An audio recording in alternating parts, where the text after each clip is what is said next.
Et du coup, il utilise son ordinateur grâce au joystick qui devient la souris de l'ordinateur et au clic grâce au contacteur. Je suis un petit-neveu d'Alexander Glasberg, l'extraordinaire fondateur de COS. Et je vous présente un petit film sur son héritage. Il est né en Ukraine en 1902 dans une famille juive russophone. Il s'installe en France en 1932 et devient prêtre catholique. Pendant la période de Vichy, basé dans une paroisse de Lyon, il apporte une aide courageuse aux personnes qui avaient fui des régimes fascistes pour la France inoccupée. Et il sauve de nombreux réfugiés juifs de la déportation. En conséquence, il est recherché par la Gestapo et se cache dans une paroisse du Tarn-et-Garonne sous un pseudonyme. Là, il rejoint la résistance.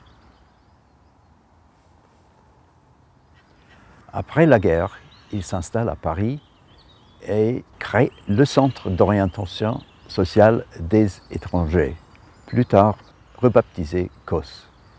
Il se lance dans plusieurs activités sociales novatrices. Les maisons pour personnes âgées, établissements pour les handicapés et un centre pour les travailleurs migrants et pour les jeunes en situation de précarité. L'abbé Glasberg insiste que son travail ne porte pas sur la charité, mais sur la justice sociale. Et au sein de ces établissements, il exige un respect absolu pour la dignité et l'autonomie des résidents. Il encourage fortement le travail collaboratif parmi les salariés et favorise des liens avec les communautés locales. Telle est la philosophie du COS. Le COS s'est beaucoup développé depuis la mort de l'abbé Glasberg en 1981. A-t-il pu maintenir les idéaux qui ont inspiré ses débuts?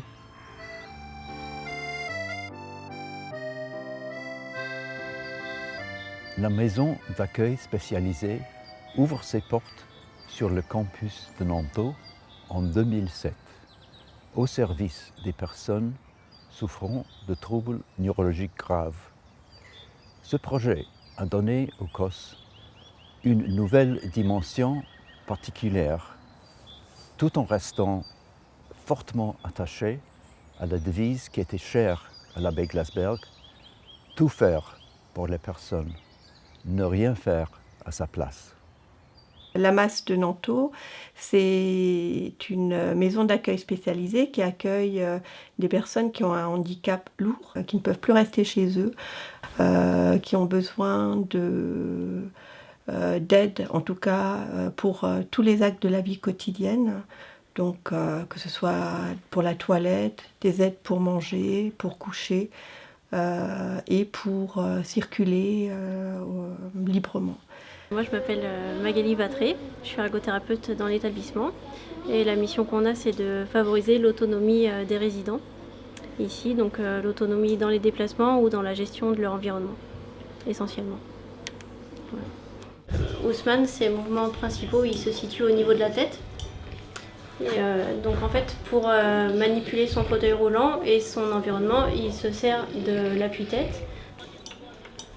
Vous nous écrivez un petit mot ?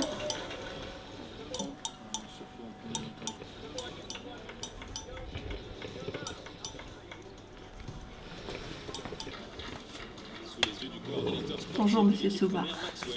Bonjour. Au revoir, monsieur. Merci. Merci beaucoup. Membre, délégué, voilà, délégué du CBS. Bonjour. Pour le confort, elle a aussi un contacteur ici. Là. Les déplacements de son pouce lui permettent de naviguer dans un menu qui est ici. Le confort. Voilà, là, elle le lève. Donc elle va ouvrir la porte. Voilà, donc avec ces petits millimètres de mouvement, Julie, elle peut faire beaucoup de choses dans sa chambre. Et, parce que Julie aime les livres papier. Le résident doit au maximum garder l'autonomie qu'il a, et s'il en perd un petit peu, en tout cas on est toujours dans préserver cette autonomie le plus longtemps possible. Et du coup, il utilise son ordinateur grâce au joystick qui devient la souris de l'ordinateur et au clic grâce au contacteur. Il perd en mobilité et du coup, en fonction de l'environnement, il peut aussi allumer les lumières, ouvrir la porte.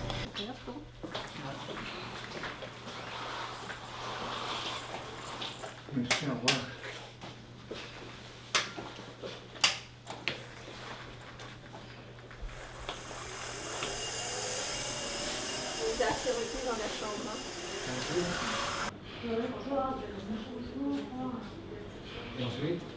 Nous avons notre animateur qui fait un quiz musical avec les résidents et les soignantes qui sont à leur côté. Le travail des soignants est partagé en fonction du diplôme. Donc on a les rééducateurs qui sont les ergothérapeutes, les kinésithérapeutes, l'orthophoniste. Il y a des soignants, donc des aides-soignants, des aides médicales psychologiques, des hôteliers, des agents de soins, les infirmiers, et on a aussi des animateurs et des MAPA qui interviennent donc, collégialement et en pluridisciplinarité au sein de cette masse. C'est l'heure de Goûter. de goûter. Ah. Tea time. Tea time, yeah. L'heure de goûter.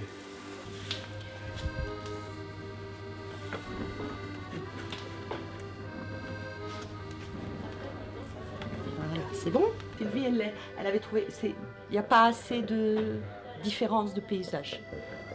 Mais voilà. Oxford, aussi c'est beau. Je suis né en Oxford. Ah bah allons-y. Allez. Beaucoup de vélos. Ah bah, ça Oxford. tombe bien. Il est en vélo à Oxford. Oui. Alors, ils ont un trajet. Voilà. Là, il a l'option Kate Street ou.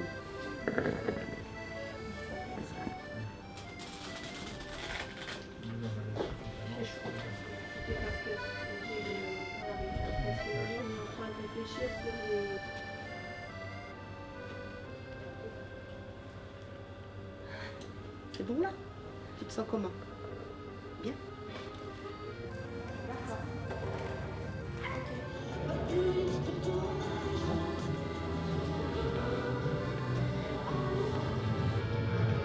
Là, lâche.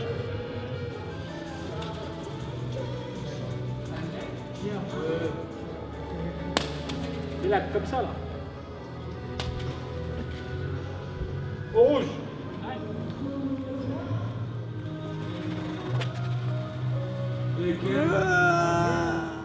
On est dans le respect, la dignité, et tout ça dans un seul but, c'est pour éviter que le résident soit un petit peu exclu et qu'il puisse encore aller vers l'extérieur et garder cette autonomie.